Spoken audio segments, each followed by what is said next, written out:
Síguenos en Facebook como U Republicana Radio. U Republicana. U Republicana Radio. Recuerda, U Republicana Radio en Facebook.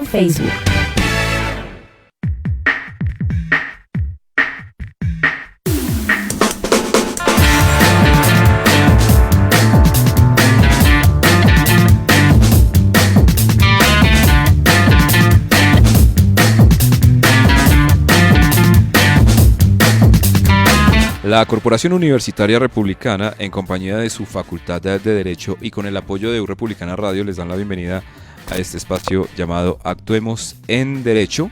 En este caso, un especial con estudiantes de la Facultad de Derecho de la Corporación Universitaria Republicana, quienes después de diferentes investigaciones pues nos traen sus resultados y hacemos una charla bien interesante acerca de los temas que ellos decidieron investigar. Para esta oportunidad estaremos hablando acerca del control constitucional a la libertad de expresión en las redes sociales, un tema bien interesante que está muy de moda y que, por qué no decirlo, está dando mucho de qué hablar. Quien les acompaña a esta hora, Arley Tafur, director de U Republicana Radio, y le doy la bienvenida a Andrea López, estudiante de la Facultad de Derecho de la Corporación Universitaria Republicana, quien nos viene a hablar un poco acerca de este tema bien interesante. Andrea, buenas noches y bienvenida a U Republicana Radio. Buenas noches, Arley, buenas noches para todos. Sí, así como lo mencionas, esto es un proyecto de investigación enfocado a los límites a la libertad de expresión en redes sociales específicamente, unos límites lógicamente vía jurisprudencial que son mediados a través de las sentencias de la Corte Constitucional. Muy bien, es un tema bien chévere, es un tema muy interesante, como lo dije al principio, es un tema que da mucho de qué hablar, ¿no? Porque es que la libertad de expresión pues es tan amplia que puede interferir de pronto en otros aspectos de la cotidianidad, y al pasar esa línea tan delgada que está ahí, pues se puede empezar a afectar, ¿no?, la honra, el buen nombre de otras personas solo por hacer cumplir mi libertad de expresión, por decirlo de alguna forma. Es un tema bien complejo, pero vamos a hacerle un análisis desde tu investigación, y para ello pues vamos a hablar de redes sociales, ¿no?, específicamente, y de la libertad de expresión en esas redes sociales. Pero antes hablemos un poquito acerca de qué son las redes sociales, qué encontraste tú, cuál es la definición de pronto técnica y cómo viene funcionando este tema, que pues para los nativos digitales pues ya tienen claro como el concepto de qué es una red social. Las usan todos los días, Facebook, Instagram, YouTube, TikTok, entre muchas otras, pero puede que haya personas que no sean nativas digitales, que tengan una edad avanzada y de pronto todavía no tienen claro ese concepto de qué es una red social. ¿Qué les podemos decir a ellos? Bueno, el concepto macro de las redes sociales es abordado desde la existencia de plataformas digitales conformadas por individuos que tienen intereses en particular. Originalmente ese concepto se daba una línea entre ejercer pues esta libertad de expresión, pero encaminada más como a la consecución de relaciones sociales, de compartir de pronto intereses, de comunicación y de intercambio de información. Ese era como el concepto inicial. Pero digamos, a la luz de la realidad actual, las redes sociales ahorita deben ser tomadas como un mecanismo en el que se están generando nuevas relaciones sociales, y en el que también se están generando, por ende, o digamos a raíz de esas nuevas relaciones sociales, un desarrollo integral de la sociedad a partir de creación también de relaciones civiles, abordado desde la óptica del derecho. Es cierto, ¿no? De hecho, las redes sociales hoy en día lo permean todo, ¿no? Inicialmente era un tema de hacer amigos, de pronto poderle enviar una fotografía a mi familiar que estaba lejos o que viera mis estados, pero hoy en día las redes sociales permean todos los ámbitos, ¿no? Y se han vuelto cruciales, por ejemplo, para elegir un presidente o para acceder a un cargo, ¿no? Cuando uno ya va a solicitar empleo, ya no le piden hoja de vida, sino se meten a mirar el perfil de Facebook, de Instagram, sí, claro, etcétera. De hecho, las redes sociales sirven como esa base para poder identificar psicológica, física y en diferentes aspectos a una persona, a qué se dedica y de qué manera se desenvuelve comportamentalmente. Ok. Entonces, claro, es importante pues en abordando esta situación, leer un poco sobre una estadística que se tiene de estudio digital 2021 y HotSuite We Are Social, en el que se menciona que Colombia está ubicado en el 4º lugar mundial, en el que los ciudadanos pues están más conectados a las redes sociales más tiempo.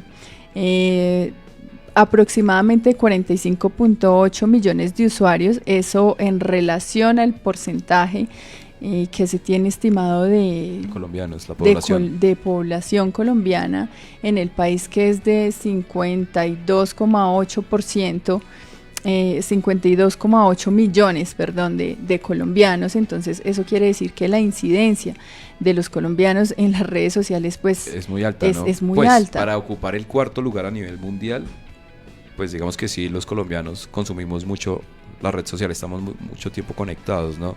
Y en base a esas estadísticas que ya empezamos con los datos que surgen a partir de esa investigación que tú haces, entonces de 52 millones de colombianos, un poquito más, 45.8 están conectados, es más del 80%, es una cifra bastante alta que nos lleva pues precisamente, creo yo, a ocupar ese 4º lugar, que siento yo, entre más conectados estemos con las redes sociales, pues más conflictos tal vez se van a generar relacionados con este tema de la libertad de expresión, el uso de las redes sociales, el buen uso o el abuso, por qué no decirlo, de las redes sociales. Aunque, bueno, digamos que este programa lo que busca es hablar desde la investigación y desde los resultados de esa investigación. No podemos tampoco satanizar las redes sociales porque pues la gente decide qué uso le da, pero yo sí quisiera mencionar que, por ejemplo, a nivel de educación, las redes sociales han sido fundamentales.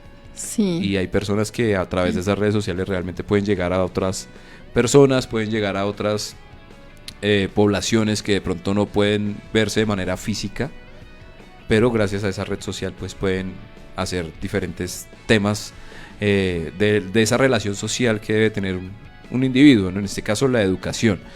Y para no irnos tan lejos, hay redes sociales específicas que nos invitan a poder conocer personas para entablar relaciones sentimentales. Pero bueno, avancemos. Eso en cuanto a las redes sociales. Hablemos un poquito de la libertad de expresión en Colombia. ¿Qué es la libertad de expresión para los que de pronto tampoco tienen claro ese concepto? La libertad de expresión está en la Constitución de Colombia, ¿no? En uno de sus artículos, es uno de los derechos, ¿no? Sí, específicamente. ¿Es un derecho fundamental? Es un derecho fundamental. Se encuentra establecido en el artículo 20 de nuestra Constitución. Tiene una protección especial precisamente por encontrarse en la Constitución Política de Colombia, y también goza de una protección internacional, o sea, supranacional, en nuestra Corte Interamericana. En varios tratados está ratificada la libertad de expresión también en nuestro ordenamiento jurídico, en bloque constitucional.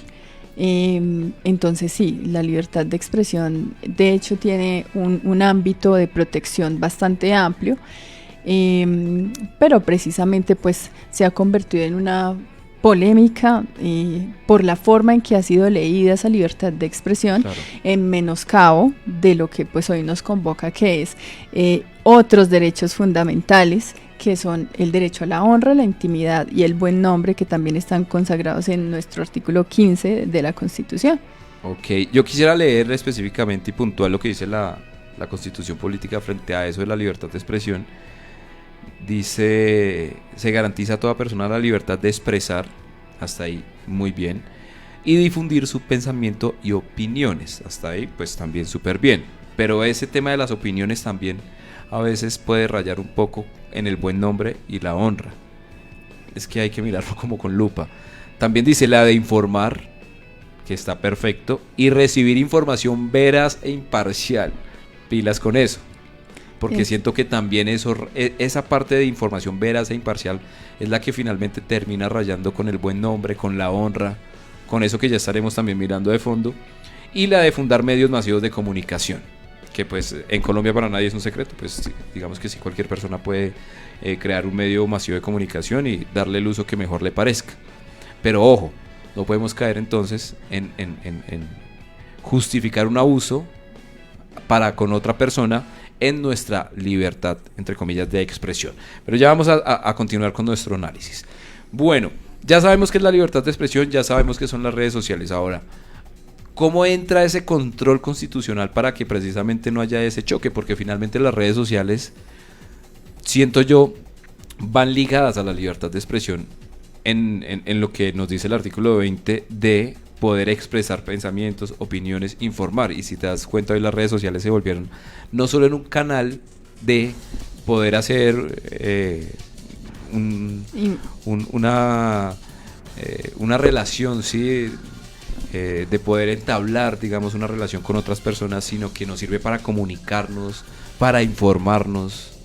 Entremos entonces a mirar cómo es ese control constitucional. Sí, precisamente retomando lo que estás diciendo, las redes sociales se volvieron una forma o un universo paralelo, por decirlo de otra manera, en el cual, como te dije anteriormente, los seres humanos se desarrollan integralmente, económica, en cuestiones educativos, sociales, políticos.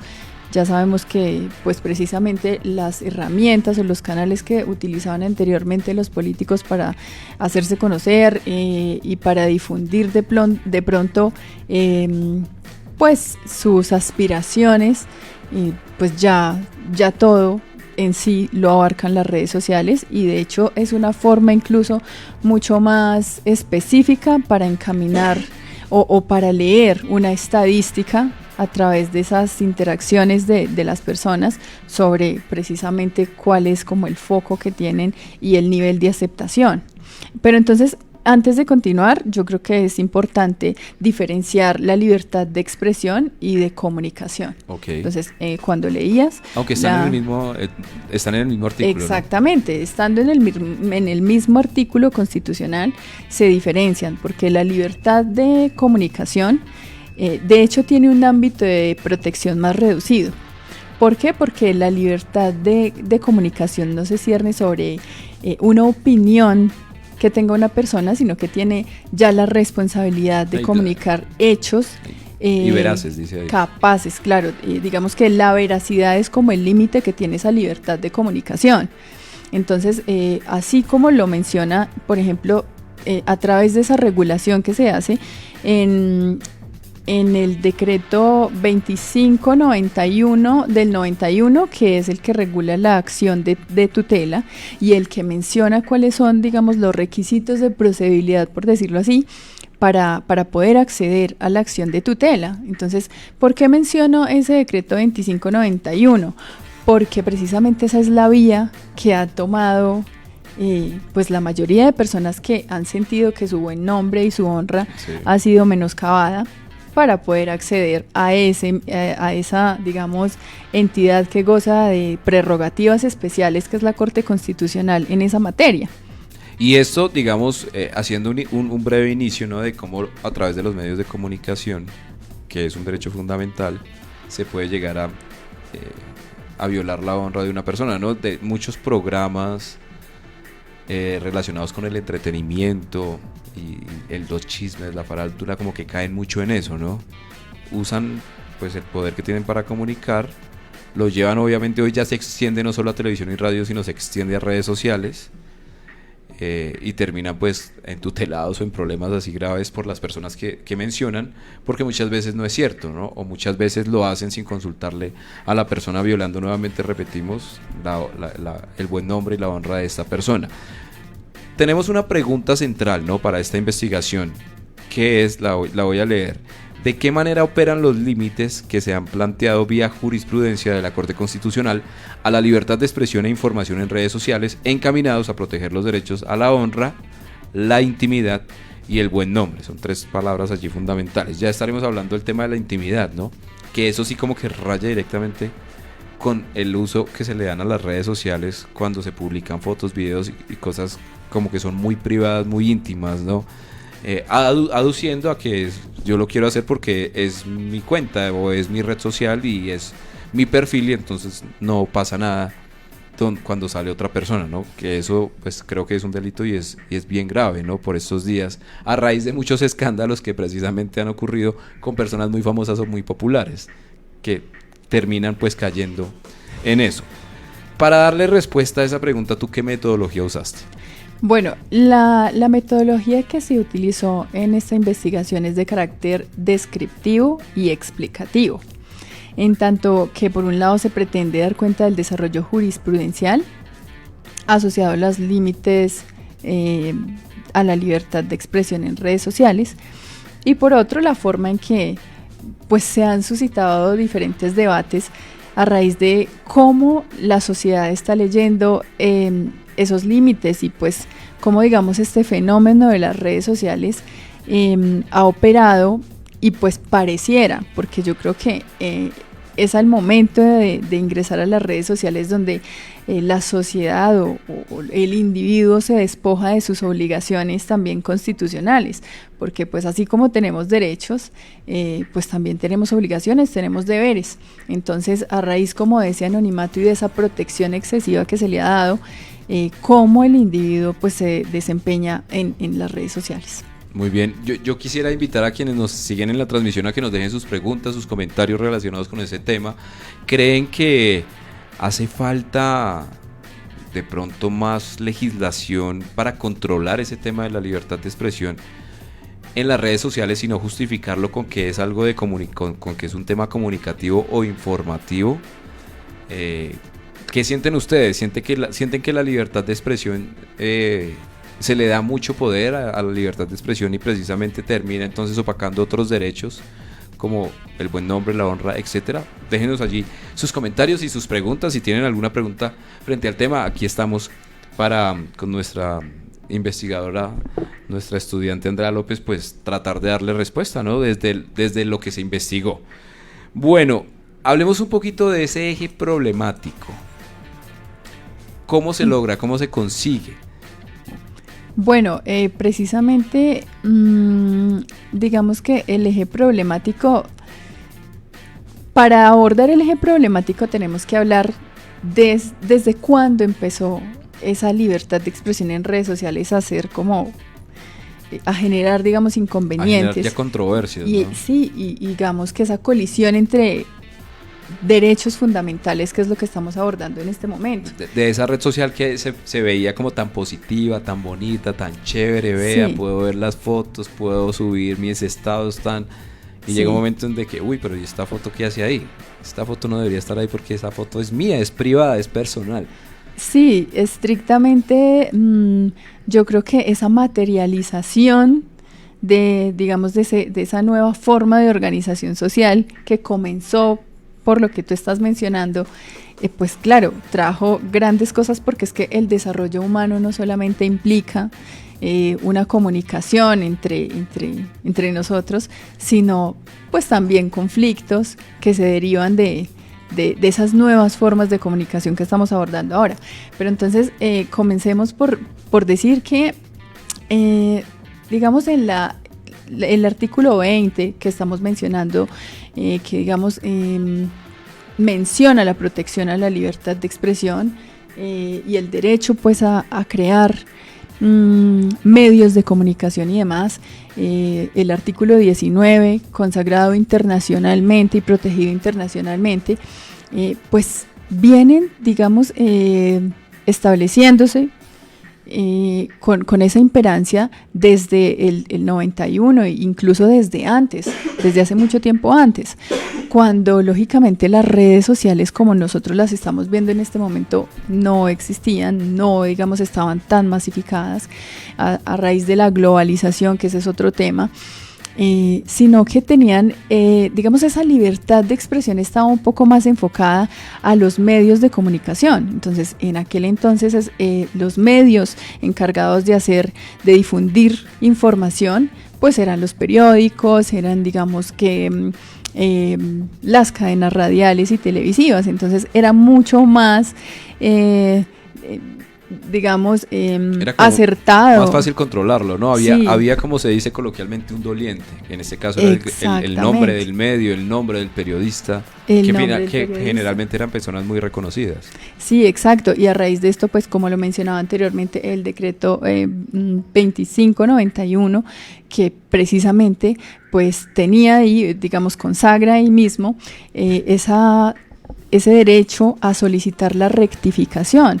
Pero entonces eso visto como desde esa óptica de cómo operaban en ese entonces, de cómo operaba esa libertad de expresión, era mucho más fácil controlarla y mucho más sencillo de pronto utilizar los mecanismos para ese entonces. También tenemos el sistema penal a través del artículo 220 del Código Penal, que ahí pues se encuentra la injuria y la calumnia también, para acudir como un mecanismo de protección a esos derechos fundamentales, pero ya digamos encaminado más como a la penalización.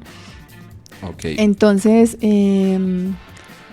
pues digamos que todo esto ya dejando esos medios masivos de comunicación y centrándonos en redes sociales, Facebook arranca en el año 2005, ¿no? Sí, Facebook arranca en el año 2005. Y a partir de esa red social se crean otras similares, otras aplicaciones, otros mecanismos y otras nuevas formas de comunicar y divulgar información. En este caso, puede que sea información para muchas personas o información solo para mí y mi núcleo familiar. Ahí es cuando realmente siento que empieza ese problema. Sí. De la libertad de expresión, porque no cualquier persona podría entrar antes a un medio de comunicación a decir una noticia. Tenía que ser un periodista certificado, haber estudiado, le hacen una entrevista para entrar al medio, etcétera. Pero llega Facebook y ya no, ya cualquier persona podía masificar eso en la medida en que tuviera un número grande de seguidores. Exacto, y precisamente ahí es donde está el problema. Entonces, todos tenemos ese derecho fundamental a expresar nuestras ideas y nuestras opiniones. De hecho, el Organismo Internacional de Protección consagra ese derecho fundamental y también le da como un alcance o una conexidad a ese derecho de la libertad de expresión, también al anonimato. Entonces menciona constantemente el anonimato como, digamos, como una conexidad de ese derecho de la libertad de expresión, y ese anonimato hace que sea mucho más complejo el indilgar una responsabilidad. De hecho, cuando se hacen investigaciones periodísticas, como para devolvernos un poquito a lo que era el pasado y contrastarlo con lo de hoy, las redes sociales, incluso todavía aplica, un periodista podía no divulgar la fuente, precisamente por ese tema del anonimato, ¿no? Para cuidar el buen nombre de esa persona o para que no le hicieran daño, bueno, etcétera. Pero digamos que en redes sociales ese anonimato, aparte de que técnicamente es más complicado encontrar a la persona que haga X o Y publicación, pues si además se protege, pues va a ser mucho más complejo. Es decir, que ahí es donde yo siento que esa libertad de expresión es más difícil de controlar. Entonces entremos precisamente a hablar de eso, de ese control constitucional. ¿Hay jurisprudencia? ¿Falta jurisprudencia? ¿Qué encontraste? ¿Qué viste? Bueno, yo creo que en principio considerar a la Corte Constitucional responsable de un tema tan amplio y que necesita realmente legislación, porque es este órgano, el órgano legislativo, el que debería estar, digamos, que preocupándose por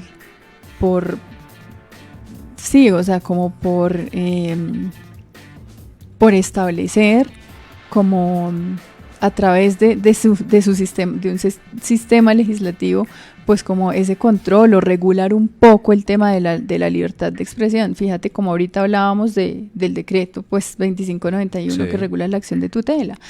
Entonces la libertad de expresión debería tener ese mismo alcance por el legislador, pero pues a falta del legislador, la Corte ha tomado ese activismo judicial, sí, para poder establecer como unos rangos o poder establecer como una solución a esa problemática tan grande que existe en las redes sociales. Entonces, a partir de esto, pues lo que voy a hacer o voy a mencionar es como un estudio jurisprudencial a raíz de todo ese comienzo que se dio con la aparición de Facebook y la problemática que como lo mencioné ha suscitado, porque pues primero, el hecho de nosotros ingresar a una red social, todos los que tenemos una red social o estamos, digamos, en Facebook, Instagram, cualquiera de ellas, ellos tienen unas políticas de privacidad que nosotros al aceptar estamos ya dando el permiso. Claro, nos estamos poniendo a su merced, como se dice. Y lo que mucha gente no sabe es que cada foto y cada cosa que yo comparto en Facebook ya deja de ser mía y empieza a ser de esa red social. Mucha gente no le presta mucha atención a eso, pero así es, desafortunadamente.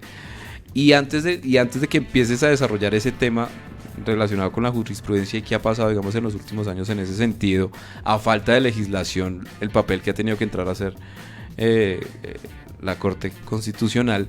En Estados Unidos, por ejemplo, hace poco en un discurso que se hace anualmente por el presidente de los Estados Unidos, él hablaba claramente de cómo estas redes sociales han monopolizado los datos de las personas para a partir de esos datos hacer, digamos, mercadeo o campañas de marketing o vendérselos a empresas para empezar. Digamos que hoy una persona que tiene red social casi que está al descubierto.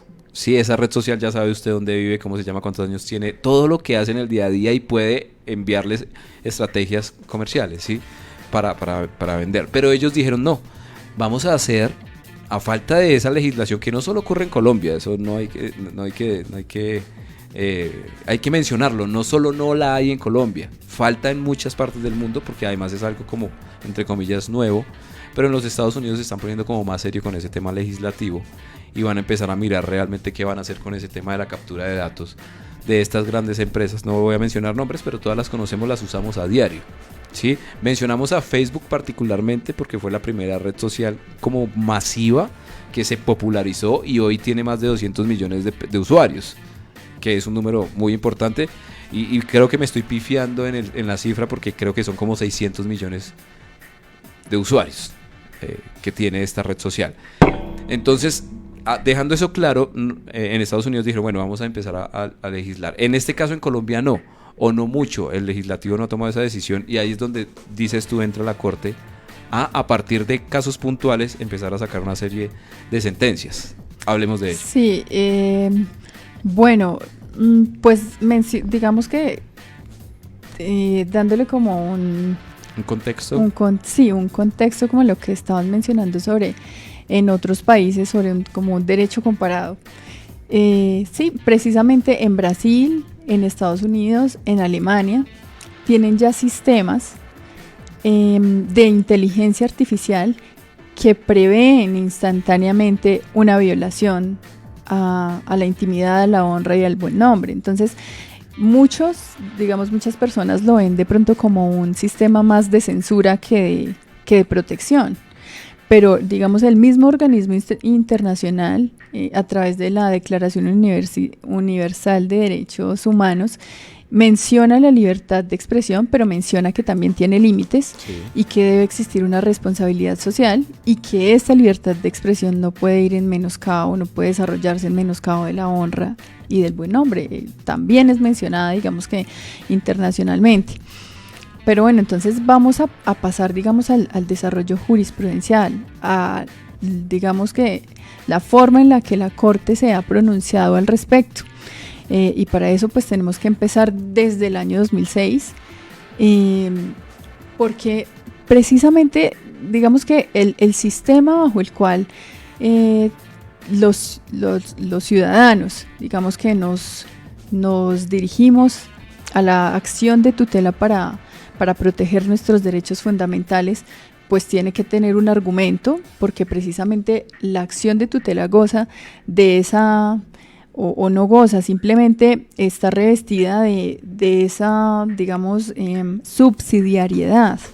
Sí existen otros mecanismos a los cuales acceder antes de acceder a la acción de tutela, precisamente por esa subsidiariedad de la acción de tutela, pues debemos remitirnos a ellos. Entonces, la discusión está centrada en esto, porque como lo mencioné anteriormente, está el artículo 20 del Código Penal de injuria y calumnia. Entonces, digamos que los jueces en primera instancia normalmente se centraban en decirle a la gente o en negar las pretensiones precisamente porque existen otros mecanismos para interponer las acciones. Y pues las personas, digamos, acudían a la acción de tutela por esa inmediatez que tiene la acción de tutela, porque precisamente cuando se trata de difundir cuestiones o cosas que de pronto vayan en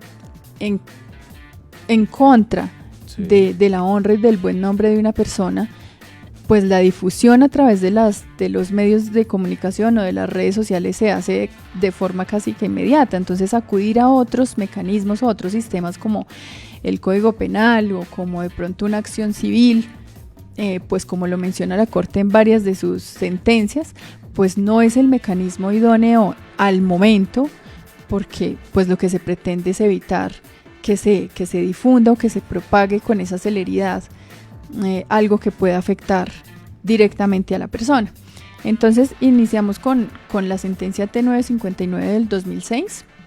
En esa sentencia, pues básicamente lo que se dice es que, antes de continuar con esto, pues el argumento para acceder a la acción de tutela es el estado de indefensión, en su mayoría. El estado de indefensión, y pues que se consagra en la Constitución como, o que se consagra como, o que la Corte lo ha consagrado, o lo ha dicho a través de sus sentencias, como esa imposibilidad de defenderse ante la red social, porque precisamente anteriormente no existían esos mecanismos para acudir a la red social, como lo menciona la Corte ahora, que se debe acudir ante el intermediario de la red social, porque precisamente ellos, como lo han manifestado, son intermediarios. Sí, es un tercero, ¿no? Exacto, para que pues se rectifique o...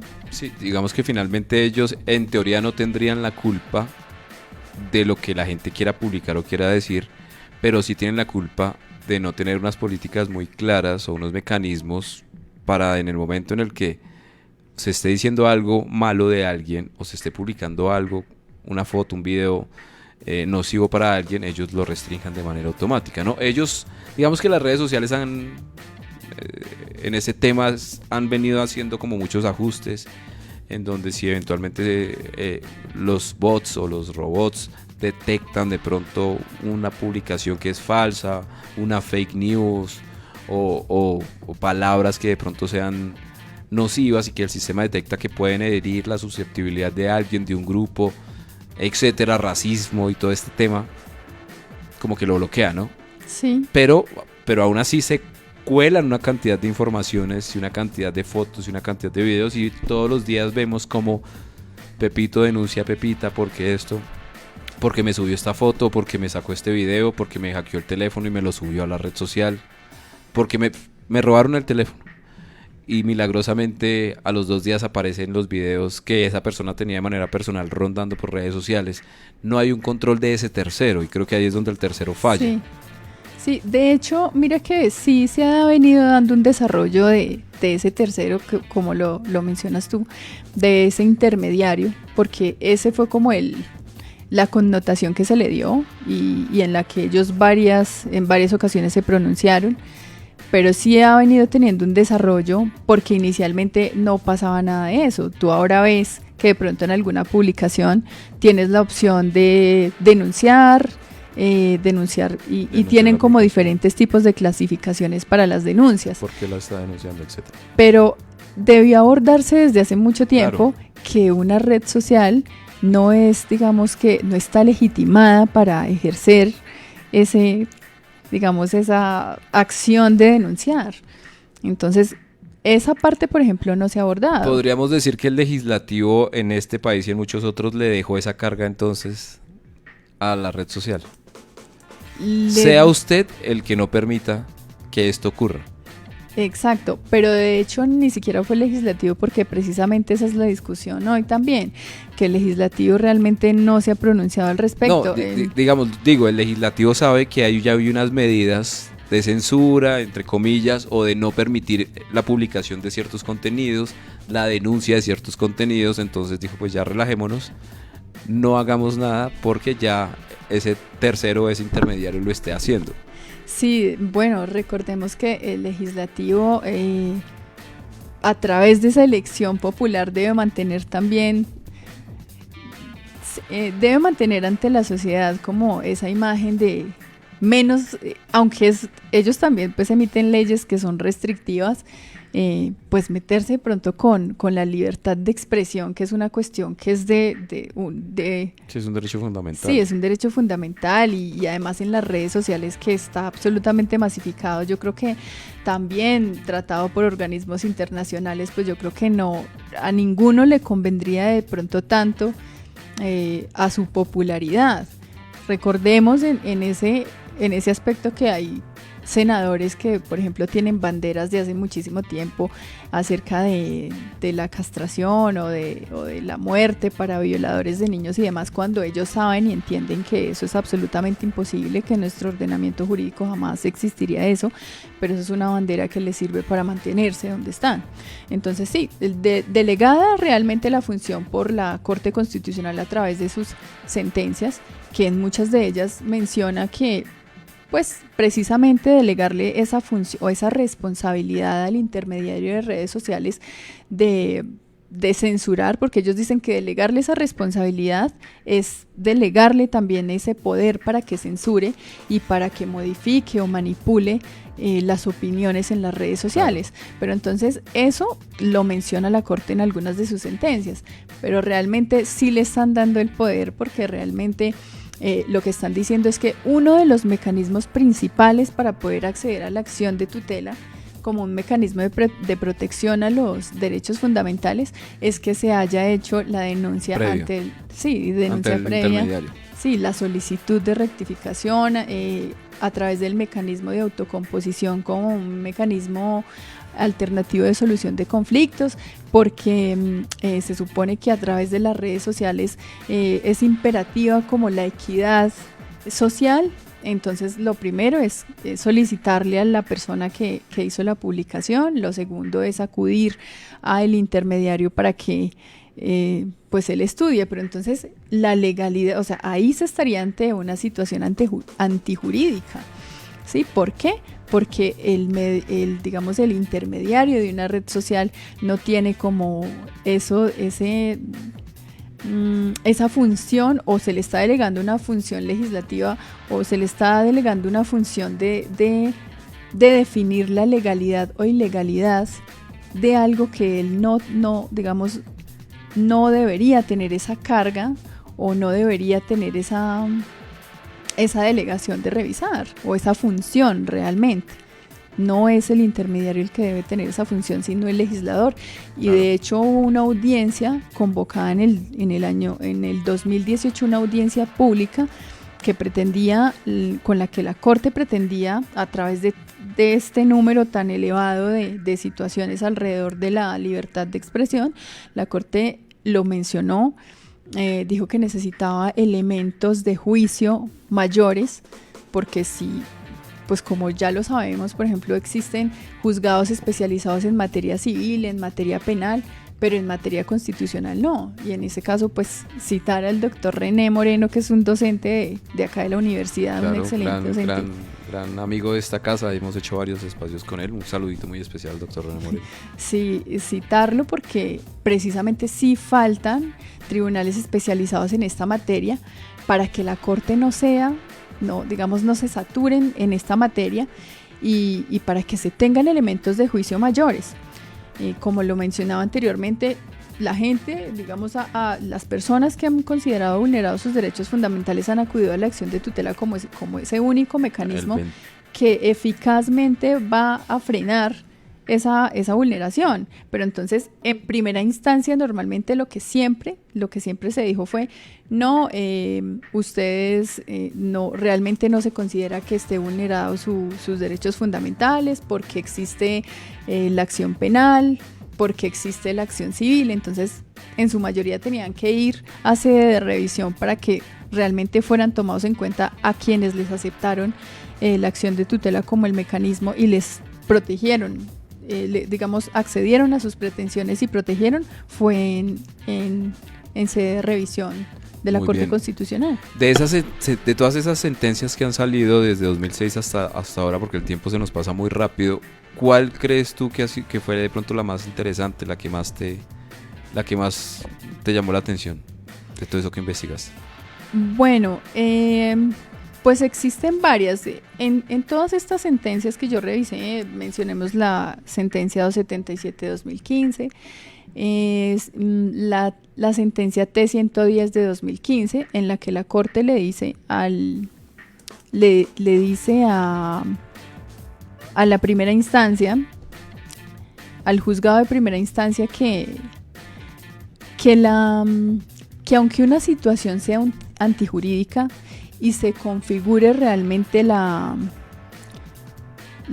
tipificación en ese caso de un delito frente a la libertad de expresión de las redes Una sociales, violación a la libertad de expresión. sí, a la libertad de expresión en las redes sociales, pues que el mecanismo penal no cuenta con las prerrogativas que cuenta la Corte de protección, y que precisamente irse por ese mecanismo de la acción penal muchas veces hace que no se protejan integralmente los derechos de las personas, porque se pueden configurar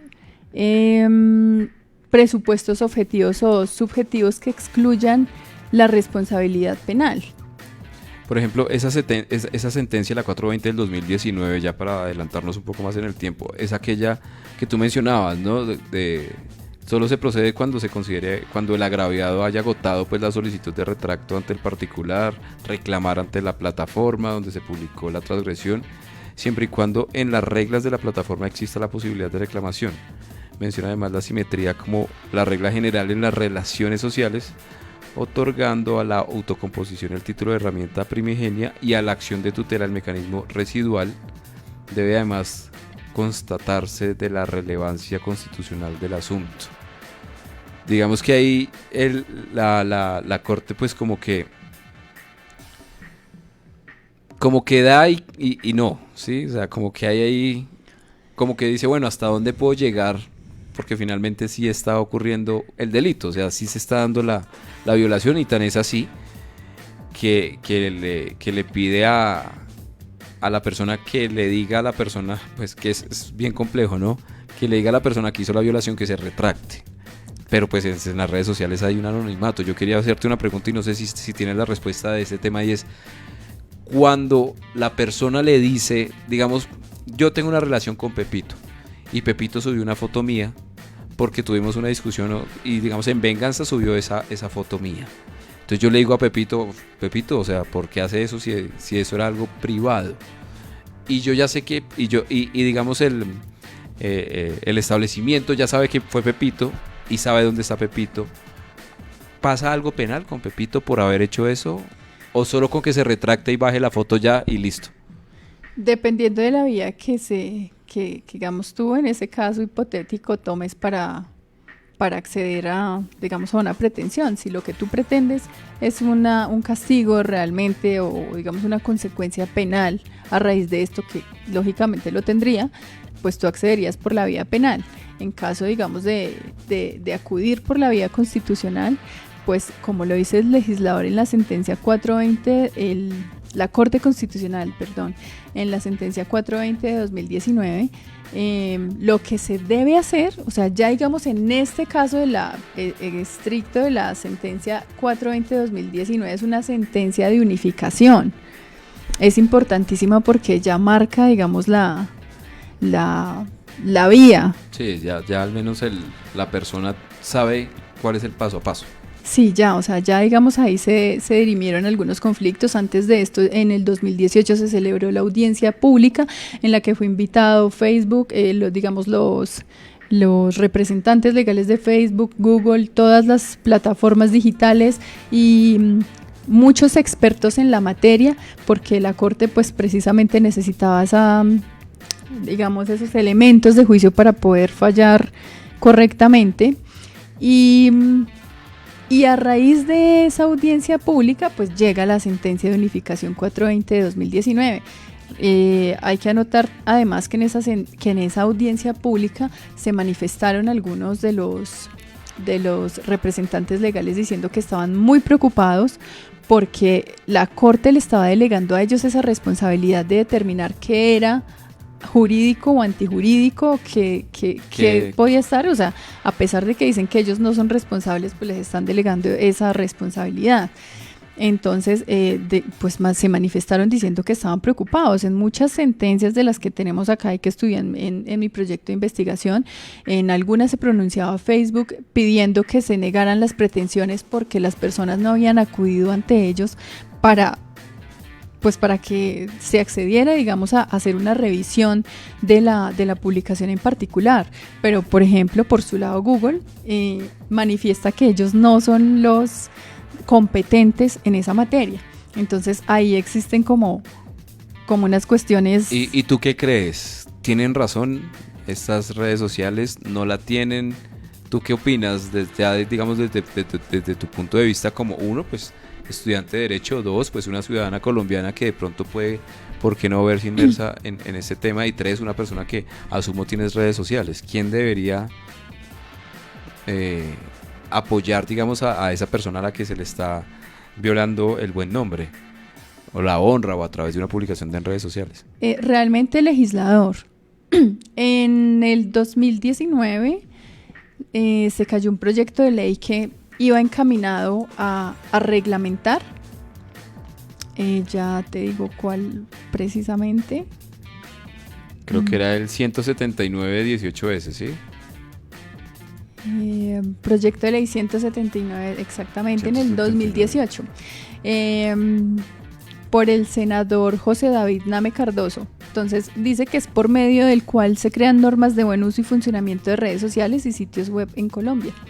Entonces la justificación de él fue que en la época en que se hizo esta estadística, creo que de 2017, publicado por El Tiempo, llevaban un reporte de 3.653, un reporte de denuncias por injuria, calumnia a través de redes sociales. Entonces, pues era un número bastante elevado, pero pues el 4 de febrero de 2019 fue archivado en debate en el Senado el proyecto de ley. O sea, fue lo único que realmente, digamos que como parte de una acción del legislativo sucedió y se cayó. Y ya, pues la sentencia de unificación de la que estamos hablando del 2019. La pregunta que me hacías, ¿yo qué considero? Considero que sí, es el legislador el que debe sí mediar o reglamentar ese uso, porque realmente no conocemos tampoco educación al respecto. No hay como cursos, no hay educación realmente que... Es cierto, de cómo usar o sea, a usted... Digamos, de hecho, usted compra un smartphone, un teléfono, y ya viene con las aplicaciones ahí instaladas. Usted lo único que tiene que hacer es poner su correo, su contraseña y listo. Obviamente hay una privacidad de datos, usted tiene que hacerle check a una serie de cosas, pero normalmente no lo hacemos. Y es precisamente por eso, creo que uno de los grandes resultados de esta investigación es, uno, pues que le falta legislación al tema de esto de la libertad de expresión a través de las redes sociales. Creo que los números hablan por sí mismos y es que ya es hora pues de empezar. Yo sé que hay muchos temas importantes en los cuales el legislador debe estar presente, pero este me parece que es un tema importante porque es que si 45 millones de colombianos de 52 están allí casi todo el día, ocupamos el cuarto lugar en consumo de redes sociales, pues habría que mirar qué hacemos para que disminuyan esa serie de problemáticas. Siento que también es responsabilidad, dos, del intermediario, del tercero, sí, vigilar qué personas son las que se están conectando a estas redes sociales, ser un poco más, que no fuera tan fácil, es que realmente usted crea un correo y con ese correo usted puede crear su red social y no importa si tiene 10 años, 12 años, 18 o 50. Sí, eso también. No hay una exigencia real para un uso responsable, al menos que fuera obligatorio desde su mayoría de edad. O sea, sí la hay, pero eso se salta muy fácil. Sí, no, y es precisamente por ese elemento lucrativo que tienen ellos. Claro. O sea, las redes sociales fueron creadas precisamente para eso, para generar también, y pues como todos lo sabemos y lo hemos visto, la controversia es un factor importantísimo para que esas redes sociales también crezcan y Funciona. mantengan a las personas conectadas. Ellos tienen algoritmos que realmente se crearon para mantener a las personas conectadas 100%, y Sí, es también, y digamos que concluiría con esto, diciendo que los intermediarios sí tienen responsabilidad, y los intermediarios sí tienen, como a través de, digamos, de un sistema de inteligencia artificial, que ya todos hemos leído más o menos al respecto y Es sabemos verdad. el alcance que tiene un sistema de inteligencia artificial, prever o digamos que crearlo para que esas vulneraciones o esas, digamos, publicaciones que vulneren, o que, porque pues para mí, digamos que como se trata desde el ámbito normativo, no es una censura, no es un acto de censura, siempre y cuando, pues, como ese límite a la honra y al buen nombre de una persona, Es cierto. pues se detenga. Lo que pasa es que ellos no van a gastar sus recursos en una creación de algo que le corresponde al legislador. Claro, y precisamente. además yo siento que también todo este tema de la captura de datos y toda esta información que nos solicita, así como pueden capturar todos esos datos, obviamente con nuestra venia, porque sabemos que tenemos que dar los datos, el celular, la dirección de la casa, nuestro correo electrónico, gustos e intereses, etcétera. Asimismo también deberían sacar tiempo para mirar cómo regulan ese tema, y a través, por ejemplo, de lo que tú dices, inteligencia artificial, pues regular más el tema de cómo, de qué tanta libertad de expresión va a tener una persona, porque repito, las redes sociales se han convertido casi que en una extensión del cuerpo del ser humano, que están al alcance de la mano a través del celular, y esto permite poner a un presidente o quitarlo, ¿sí? Sí, claro. Permite también acabar con la vida de una persona, lo hemos visto. Suena chistoso, pero es verdad. Estos videos que se vuelven virales de una persona que iba caminando y se cayó, digamos, y alguien lo estaba grabando y él no tuvo problema en subir ese video a internet, y después, cuando la gente empieza a reconocer a esta persona que fue la que se cayó y se le burla en la cara, y ay, usted fue No, la que se y cayó, sí. y eso, pues créanme que hay gente que no soporta ese tipo de cosas y le están cambiando la vida, le están transformando, no solo le están dañando la honra o el buen nombre, sino que le están cambiando la vida. Claro, Hemos visto los eso- casos, ¿no?, de los memes y toda esta gente. Claro, y eso tiene una implicación sobre la dignidad también.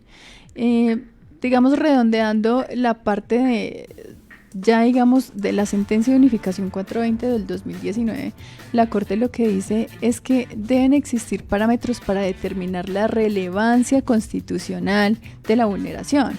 Entonces llama constantemente, bueno, no solo en la sentencia 420, sino de pronto también en la sentencia T6, en el expediente T6, 630, 724, en la sentencia T063 de 2017, llama mucho a la autorregulación, pero entonces la autorregulación no es un medio muy eficaz para digamos, ponerle freno a esta situación de las redes sociales, y por los números y las estadísticas que de las que hablamos, pues la autorregulación o la autocomposición como un mecanismo alternativo de solución de conflictos, pues no es el medio más idóneo. Entonces lo que hace, en conclusión, es reducir un poco como ese camino hacia la acción de tutela, diciendo que, por ejemplo, la consideración subjetiva de una persona frente a la vulneración de sus derechos fundamentales no debe ser tenida en cuenta sin hacerse un estudio exegético de la situación.